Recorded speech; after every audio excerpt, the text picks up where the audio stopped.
ఛానల్‌లో ఈరోజు టాపిక్ వచ్చేసి ఆల్ కాంపిటేటివ్ ఎగ్జామ్స్‌కి యూజ్ అయ్యే విధంగా జియోగ్రఫీ కంటెంట్ తెలుసుకుందాము. వీడియోని స్కిప్ చేయకుండా ఎండ్ వరకు చూడండి. టాపిక్ వచ్చేసి వికోశీకరణం, శైథిల్యం ప్లస్ క్రమక్షయం. భూస్వరూపాల నిర్మాణం ఎప్పుడూ ఒకే విధంగా ఉండదు. దీనిపై బాహ్య అంతర బలాలు నిరంతరం పనిచేస్తూ ఉంటాయి. అంతర బలాల భూభాగాన్ని ఊర్ధ్వాన పరిస్తే అప్ లెఫ్ట్, బాహ్య బలాలు ఊర్ధ్వన భాగాలను శైథిల్యం, క్రమక్షయం అనే ప్రక్రియల ద్వారా సమం చేస్తాయి. నెక్స్ట్ పాయింట్ వచ్చేసి శిలలను శిథిలం చేయడం, భూపరితలాన్ని సమం చేసే ప్రక్రియను వికోశీకరణం అని అంటారు. ఇవి రెండు రకాలుగా ఉంటాయి. ఒకటి శిలా శైథిల్యం, రెండవది క్రమక్షయం. శిలా శైథిల్యం భూపటలంలోని శిలలు వాతావరణంలోని భౌతిక రసాయన కారణాల వల్ల కృషించి శిథిలం అవ్వడాన్ని శిలా శైథిల్యం అంటారు. ఇది శబ్దరహితంగా, గమనరహితంగా, వేగరహితంగా జరిగే నిరంతర ప్రక్రియ. ఇది శిలల కాఠిన్యంపై, వాటి భౌతిక రసాయనిక సంఘటనలపై ఆధారపడి ఉంటుంది.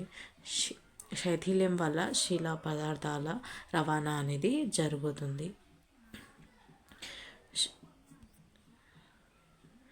శిలా శైథిల్యాన్ని ప్రభావం చేసే అంశాలలో శిల స్వభావం, శీతోష్ణ స్థితి, కాలం ప్రధానమైనవిగా చెప్పవచ్చు. శిలా శైథిల్యాన్ని రెండు రకాలుగా వర్గీకరించవచ్చు. అందులో ఆప్షన్ ఏ భౌతిక లేదా యాంత్రిక శిలా శైథిల్యం. శిలల రసాయనిక సంఘటనలో ఎలాంటి మార్పులు లేకుండా కేవలం శిలలు భౌతికంగా శిథిలం కావడాన్ని భౌతిక శిలా శైథిల్యం అని అంటారు.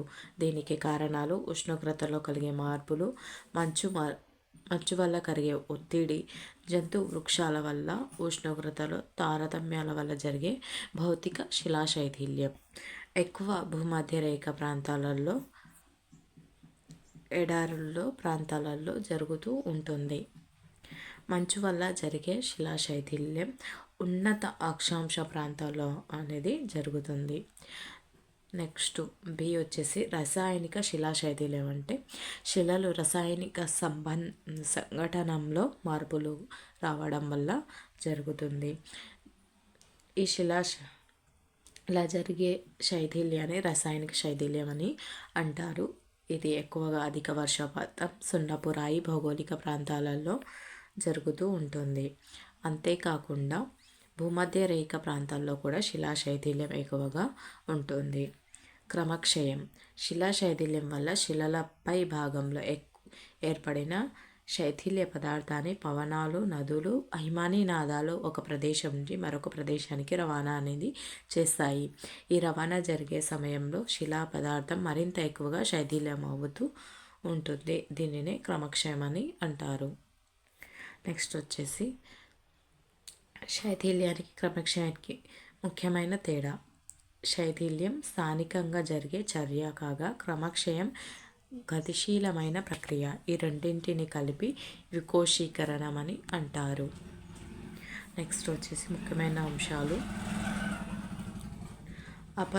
అపదలనం శిలలపై పొరల లోపలి భాగం కంటే వేడెక్కిన పొరలుగా ఉండిపోయి గుండ్రని రాళ్ళుగా మారితే అలాంటి శిలా శైథిల్యాన్ని అపదలనం అంటారు.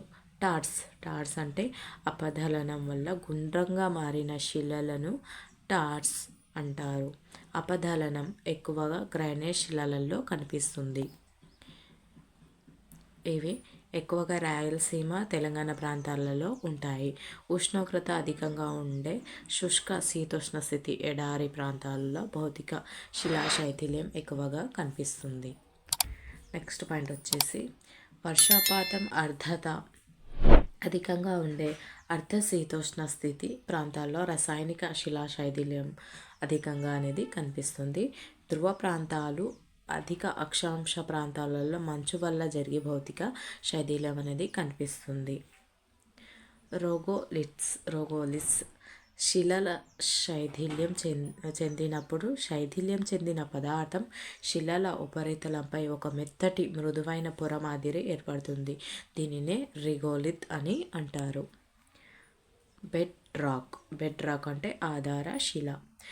రిగోలిత్కు కింద ఉండే శైథిల్యానికి గురి కాని దృఢమైన శిలనే ఆధారశిల అని అంటారు.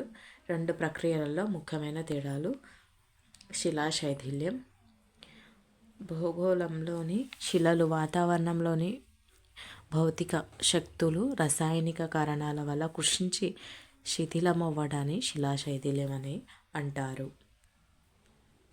నెక్స్ట్ వచ్చేసి శబ్దరహిత, గమనరహితంగా, వేగరహితంగా జరిగే నిరంతర ప్రక్రియ. శైథిల్య పదార్థం ఎక్కువగా దూరం రవాణా కాదు.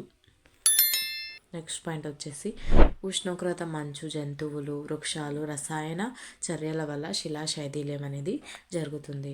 శిలా శైథిల్య కార్యక్రమం మృత్తికల ఆవిర్భావానికి సోపానం.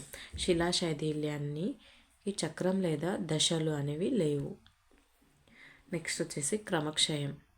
గాలి, నీరు, హిమనీనాదాలు, సముద్ర తరంగాలు, అంతరభూజలం లాంటి బహిర్జనిత బలాల వల్ల జరుగుతుంది. క్రియాశీలమైన క్రియ వేగంగా జరిగిన నిరంతరం అని చెప్పడానికి వీల్లేదు. నెక్స్ట్ పాయింట్ వచ్చేసి క్రమక్షయానికి గురైన పదార్థం ఎక్కువగా దూరం రవాణా అనేది అవుతుంది. కానీ గాలి, నీరు, హిమనీనాదాలు, సముద్ర తరంగాలు లాంటి వాటి వల్ల క్రమక్షయం అనేది జరుగుతుంది. నెక్స్ట్ పాయింట్ వచ్చేసి క్రమక్షయ కార్యక్రమం మృతికల వినాశనానికి నంది పలుకుతుంది. క్రమక్షయం బాల్యం, యవ్వన, వృద్ధ దశలో జరుగుతుందని డేవిస్ భావన.